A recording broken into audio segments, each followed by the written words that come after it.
Hello everyone. We are on day 21 days of tapping on doubt. And today's topic, and Ankur, I hope that's how you say your name.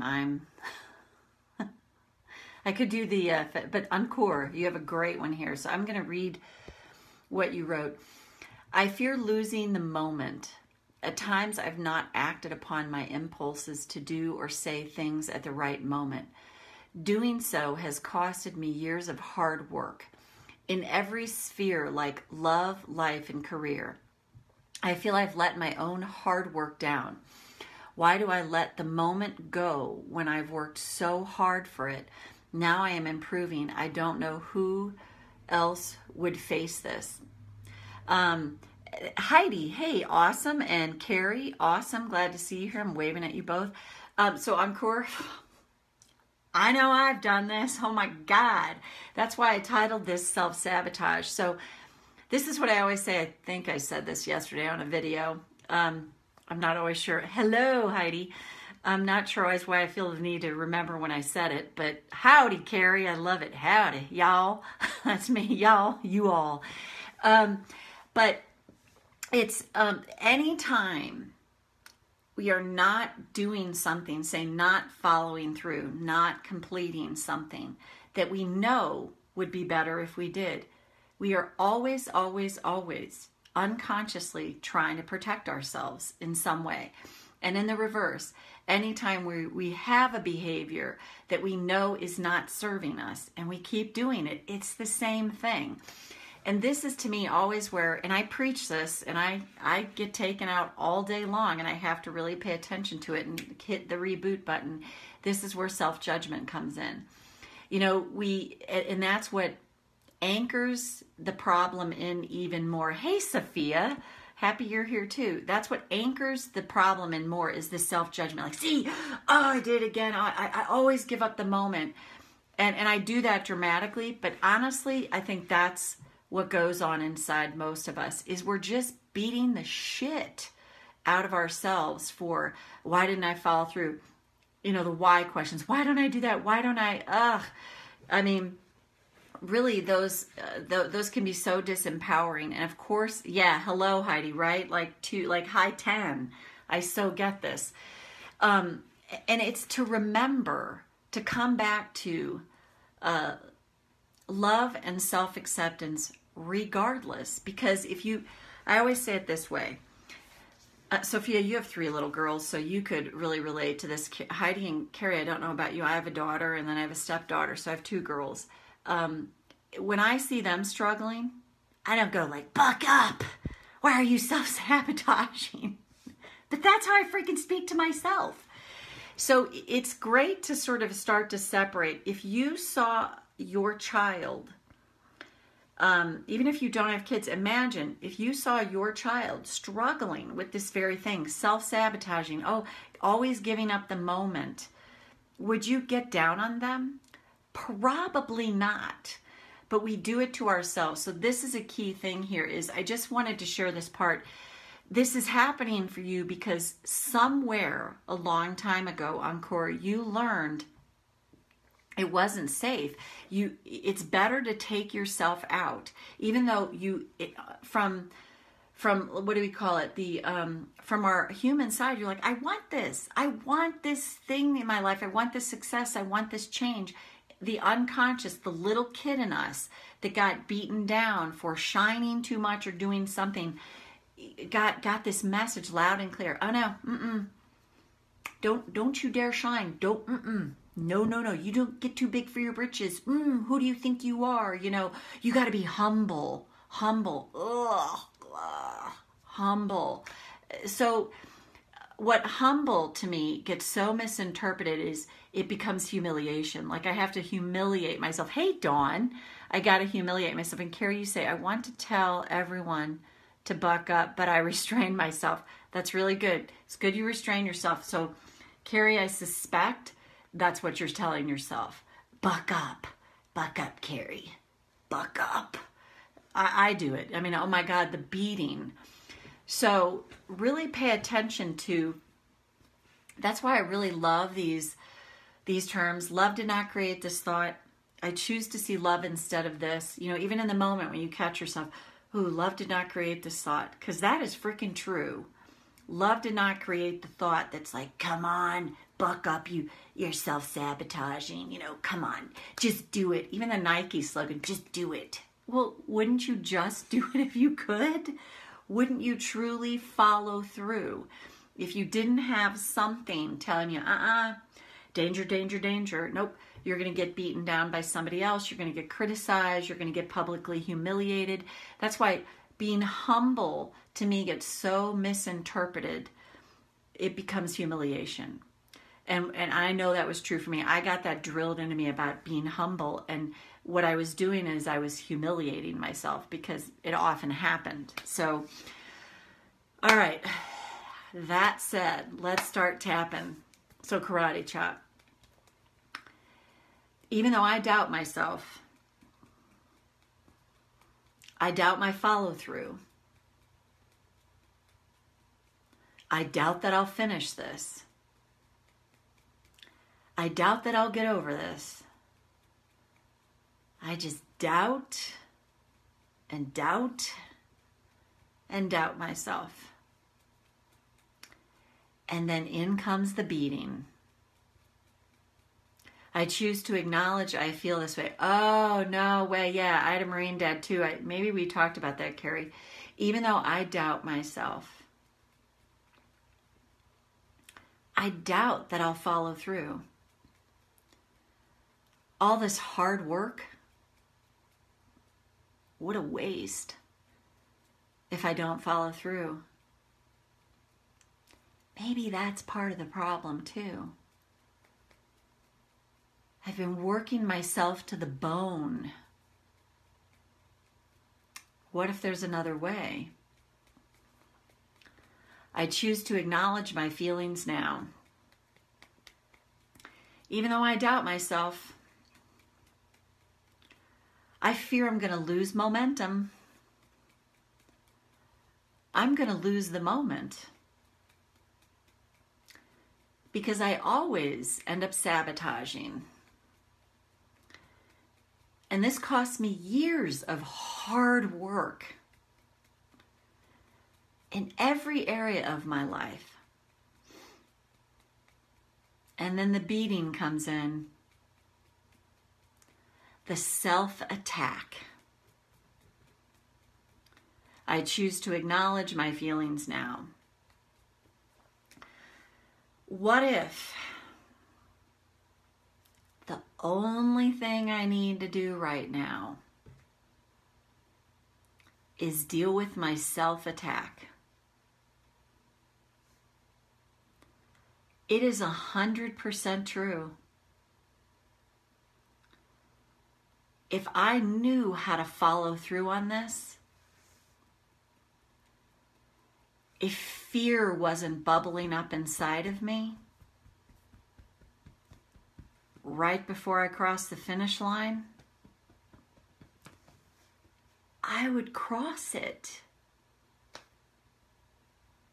I would. And then I get really down on myself. You're just so lazy. You're so weak. You're so pathetic. Look at all that hard work. And now look at you. You have no follow through. These are those voices in my head. And they're not loving and kind voices. They're definitely not accepting voices. These voices are constantly attacking me, looking for everything I do wrong, discounting all the stuff I did before. See? You didn't cross the finish line. And guess what? That's how I was treated as a kid. And if I really sink into this, that beautiful little kid that I was, that sweet kid that came in so full of promise,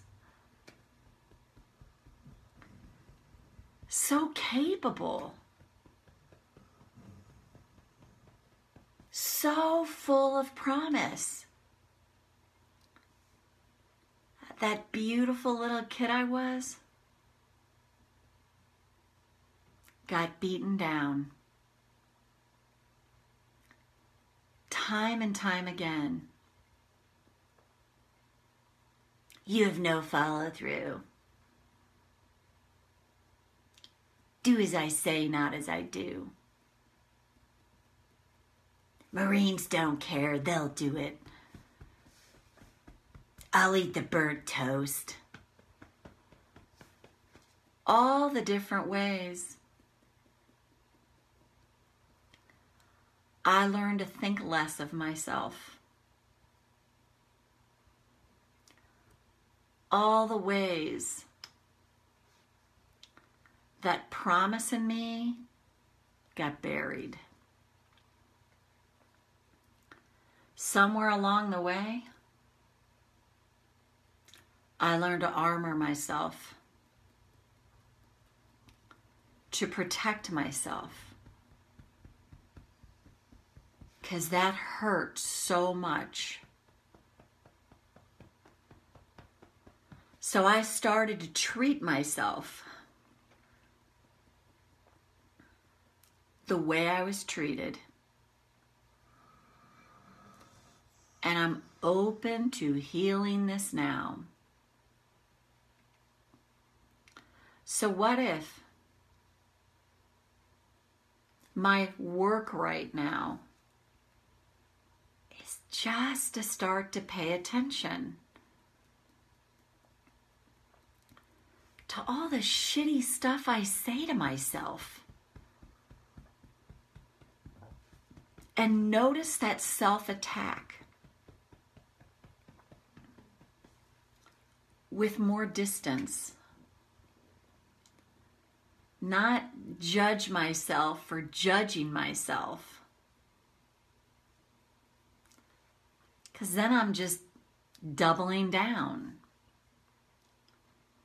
What if I can practice awareness? Oh my God, I just treated myself that way? And just the awareness alone is huge. And then start to interrupt those thoughts. Not try to stop them.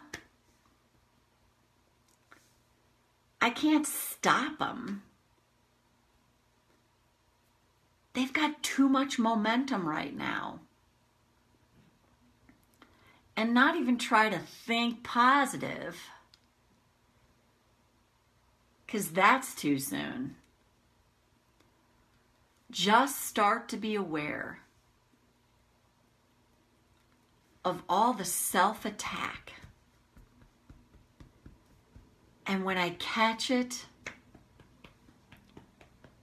interrupt it. And the more and more I do that, the more I'll start to slow the momentum of the self-attack. And then the better able I'll be able to feel genuine compassion, genuine self-acceptance, genuine self-love, naturally. Because that's actually who I am. I just forgot. It got drilled out of me. But I am so open to remembering it now. And then before I know it, I'm crossing a lot more finish lines with ease because I'm loving myself there. And then take a breath. So go back and tap on that as many times as you need to if it resonated. And the other thing, the hard work thing, oh my God, PhD in hard work. And I am really, and I think that's, I like this term, small self, the ego. I am very much working on, amen, Sister Right, amen. I'm very much working on this idea of following inspiration, following inspired thought, and stopping the grind myself in. But most of us have the hard work thing down.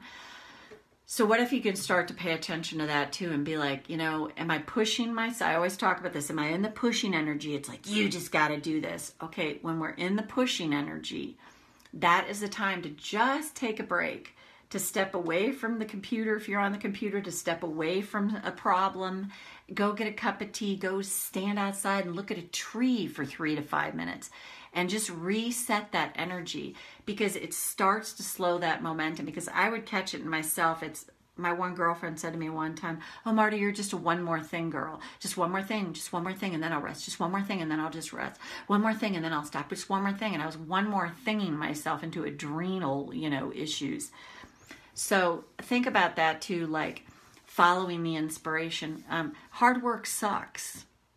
It's promoted, but think about the difference between hard work and following something from inspired thought, and how that doesn't even feel like work. So that's something to consider too. And of course, thank you so much for this. This is such a good one. And there's others here that I'll maybe get to today, maybe tomorrow, but we did finish the 21 days of tapping, so more to come, and we'll see you again soon. Bye for now. Thank you, Dawn, Carrie, Sophia, and then I'm going to see Heidi. Thank you all for being here. Take good care. Have a great rest of your day. Bye.